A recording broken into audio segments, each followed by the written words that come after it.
Penguin Random House Audio presents Constellations of Eve by Abbigail Nguyen Rosewood.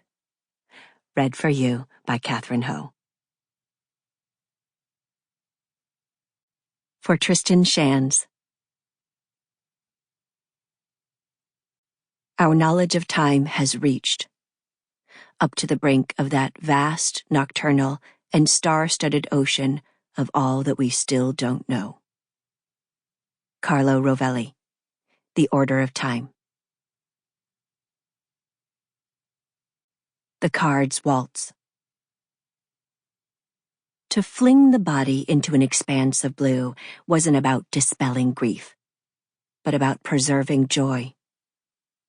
Eve needed to jump before the upcoming minutes, days, months began their demolishing of an entire life that had been so carefully built. Every decision made to prioritize love, her family, her husband, her son. And it had yielded unspeakable rewards.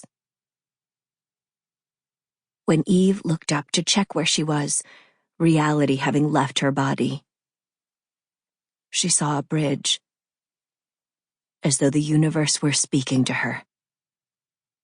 She left her car keys in the ignition and climbed the stairs in a daze. Leaning over the bridge railing, Eve deliberated. She didn't want to be another survivor of grief. What for, when up till now her life had been so beautiful? Even more than this horizon of retreating sunglow, various blues gaining in space and depth, and more infinite. If she jumped now, there might be time yet for her soul to join theirs.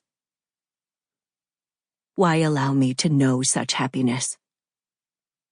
She wondered if happiness existed solely so that tragedy could strike more precisely. There had been many ordinary days, as all good days tended to be.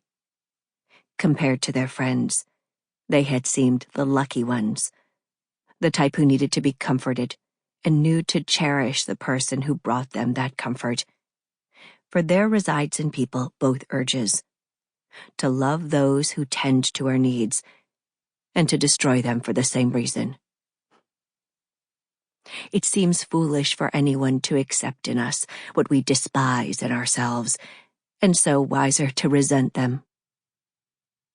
Yet they had been happy fools.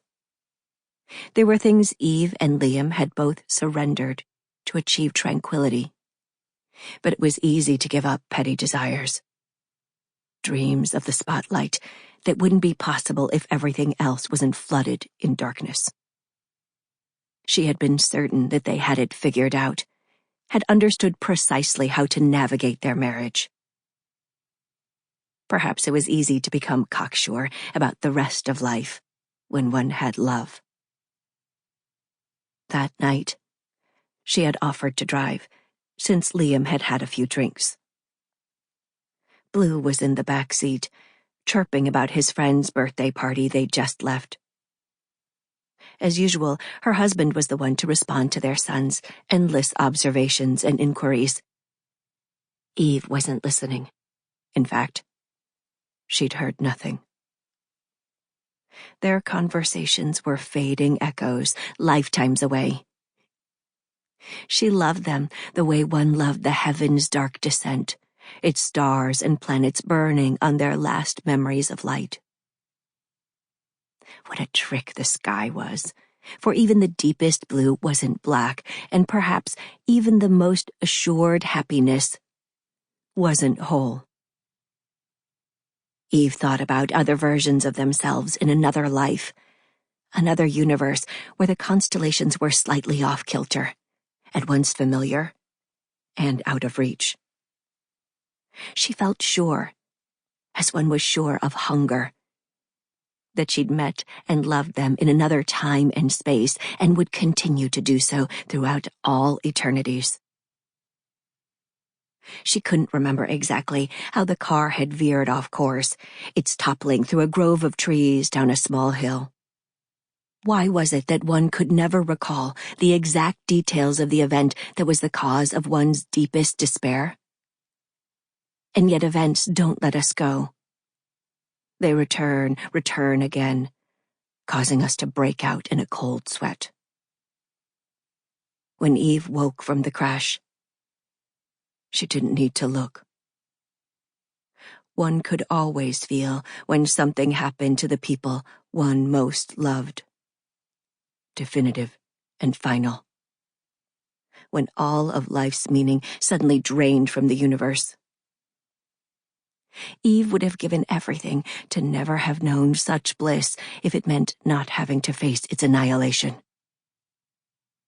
It no longer mattered if a god or a rearrangement of some invisible symmetries had simply decided that a family had completed its journey.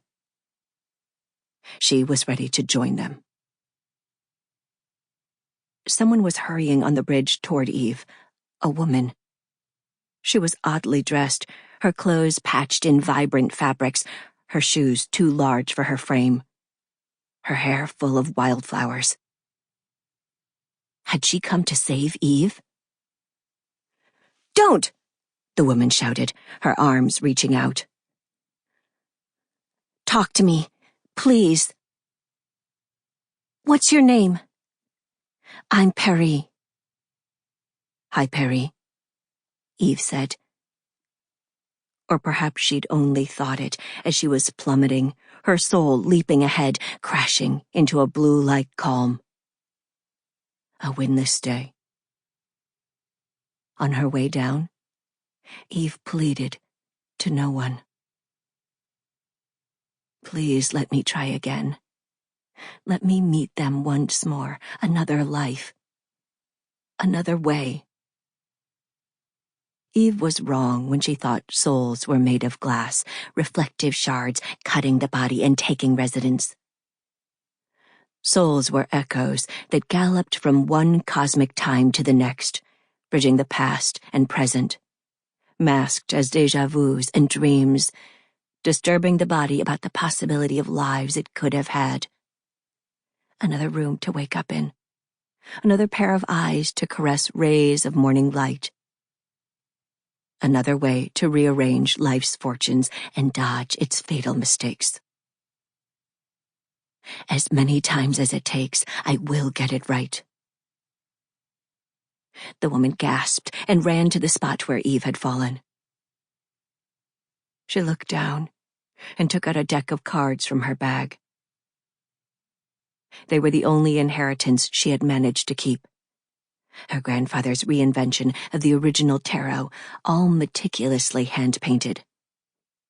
He'd been working on them for most of his life, and towards the end, the images seemed to have bled from his own mind further and further away from the original. The cards had helped her survive on the street by bullshitting people, forcing readings, and predicting futures they didn't ask for. They were her only treasure. She shuffled the deck, picked 3, and without seeing what she'd drawn, she tossed them in the water after Eve. The cards fluttered around each other in a dance, in a soundless waltz. The woman breathed one last prayer for this stranger she had not managed to save. May your last wish be fulfilled. Card 1.